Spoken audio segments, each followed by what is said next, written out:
नमस्कार दोस्तों। अच्छा, नमस्कार बोलें कि गुड मॉर्निंग बोलें कि हेलो गाइस बोलें, क्या बोलें? नहीं, वो इसके लिए पूछ रहा हूँ ना कि थोड़ा जब अंग्रेज़ी के ऐसे शब्द फेंक दो ना, तो लोग बड़ा समझदार जानते हैं कि काबिल इंसान है, समझदार बंदा है। हाँ, आजकल सम्मान आपको कहाँ कैसे मिल रहा है जानते हो? जैसे 10 लोग कहीं बैठे हैं, आप जाते हो, 2-4 अंग्रेज़ी के बम ऐसे फेंक दो। बड़े सम्मान के साथ आपको लोग देखेंगे, भैया अंग्रेज़ी आता है, बहुत काबिल इंसान होगा, बहुत समझदार इंसान होगा। क्योंकि ये माहौल बन चुका है। आपके समझदारी का पैमाना अंग्रेज़ी भाषा से नापा जा रहा है। अगर आप भी समझदारी का पैमाना अंग्रेज़ी भाषा से नापते हो, तो तरस आती है आपकी मानसिकता पर, आपकी सोच पर। क्योंकि अंग्रेज़ी सिर्फ़ एक भाषा मात्र है, उससे ज़्यादा कुछ नहीं है। हमारे देश में हज़ारों भाषाएँ हैं, हज़ारों तरीके की बोली जो है हर जगह पे बोली जाती है। लेकिन हम सबसे ज़्यादा जो है किसको मानते हैं? अंग्रेज़ी को, कि हमको अंग्रेज़ी बोलना है। अगर आप अंग्रेज़ी नहीं बोल पाते कहीं जाते हैं तो आप गँवार हैं। और कुछ ऐसी ही चीज़ें सामने आई हैं जिसको देखकर मन बहुत दुखी हुआ। शिवानी कुमारी को आप सभी जानते हैं, बिग बॉस में गई थी और वहाँ से निकलने के बाद मैं उसका एक वीडियो देखा जिसमें कह रही है कि उसको सबसे ज़्यादा शर्मिंदगी जो महसूस हुई है ना, वो अंग्रेज़ी भाषा को लेकर हुआ है। अब ये बताओ, जितने लोग वहाँ पे थे सबको हिंदी समझ में आती है? ऐसा तो है नहीं समझ में आता।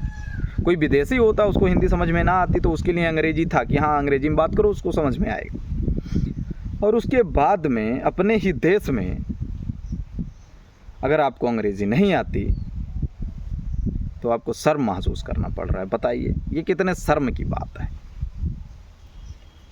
अच्छा, एक चीज़ मुझे अच्छा लगा शिवानी का कि वो वहाँ से आने के बाद में बोली है कि जो भी पैसे उसको मिलेंगे बिग बॉस से, वो गरीब बच्चों के पढ़ाई के ऊपर खर्च करेगी, बेटियों के ऊपर, जिससे आगे चल के उनको तकलीफ़ ना हो अंग्रेज़ी बोलने में या कहीं और शर्म महसूस ना करना पड़े। अच्छी बात है, खर्च कर रही है। अब ये बताओ मुझे कि जो अंग्रेज़ी बोलने वाले लोग हैं और ये गाँव की लड़की, इन दोनों में अगर बात किया जाए तो असली समझदार कौन है? मेरे ख़्याल से तो शिवानी है, क्योंकि लोग अपने स्वार्थ के लिए सब कुछ कर रहे हैं। एक एक पैसा यहाँ आज एक दूसरे को लूटने में लगे हुए हैं, लेकिन वहीं पे गांव की लड़की अंग्रेज़ी भाषा नहीं आता, लेकिन उसको ये पता है समाज में बहुत सारी बेटियां हैं, बहुत सारे गरीब बच्चे हैं जिसको पढ़ना है, अपना पैसा उनके लिए दे रही है। तो असली समझदार तो वो हुई। लेकिन हम समझदार उसी को कहेंगे जो थोड़ा फटे चीटे कपड़े पहन ले, बाल खड़े कर ले, कलर कर ले यहाँ पे, ठीक है, और उसके बाद थोड़ा अंग्रेज़ी बोले, वो जो है समझदार व्यक्ति है। आज बड़े होटल में जाओ, आप बैठो तो वहाँ भी अपने इंडिया में ही आके जो है पहले ऑर्डर ही लेंगे अंग्रेज़ी में बोल के। अब बताओ भैया, विदेश में होते समझ में आता।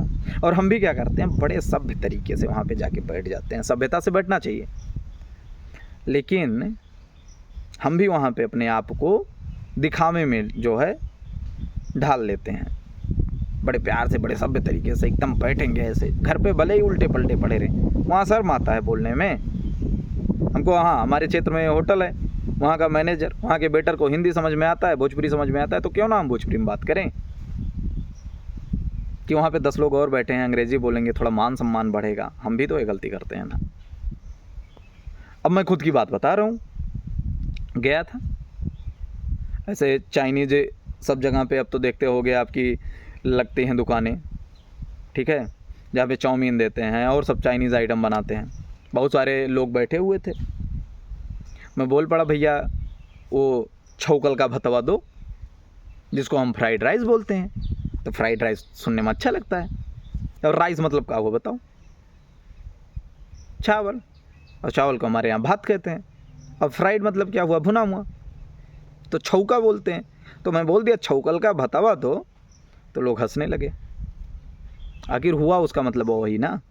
हाँ भाई, वो क्या कर रहे हैं, फ्राइड राइस वही छौका हुआ भात दे रहे हैं, खाओ। लेकिन नहीं, हमको दिखावे में करना है, हमको शोबाजी करना है। हम भी गलत हैं कहीं ना कहीं इस मामले में। आप दिखावा कर रहे हो, आप जैसे हो वैसे रहो, जहाँ का कपड़ा वेशभूषा जो आपका वही करो। अभी बंगलोर से एक घटना आई कि वहाँ पे एक बच्चा अपने पिताजी को मॉल में लेके जा रहा था और धोती कुर्ता पिताजी उसके पहने थे।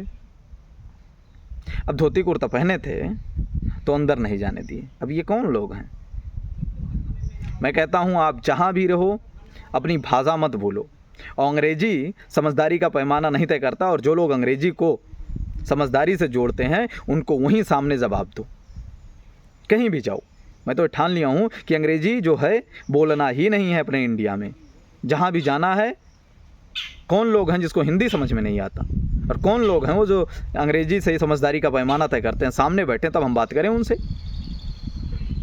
अगर ऐसा कोई करता है, अंग्रेजी को अंग्रेजी भाषा ही रहने दो, समझदारी से उसको मत जोड़ो। अगर कोई ऐसा करता है तो सबसे ज़्यादा जो है गंदी मानसिकता का इंसान है। बस यही कहना है कि आप जहाँ रहो जैसे हो वैसे बने रहो। अब मेरे बाल ऐसे हैं, मैं ऐसे रखा हूँ। अब ज़रूरी नहीं कि मैं उसको खड़े करूँ, कलर करूँ तो मैं बदल जाऊँगा। कपड़े बदलने से, भाषा बदलने से ये सोच थोड़ी बदलती है, मानसिकता आपकी थोड़ी बदलेगी। मैं बाल खड़े कर लूँ, ठीक है, तो मेरे अंदर ज़रूरी है मानवता आ जाएगा? तो या ऐसा है तो मेरे अंदर से मानवता चली गई है? आप जैसे हो वैसे रहो। दिखावे की दुनिया में अगर बहुत ज़्यादा भागोगे तो आपको तकलीफ़ ही होगा। धन्यवाद।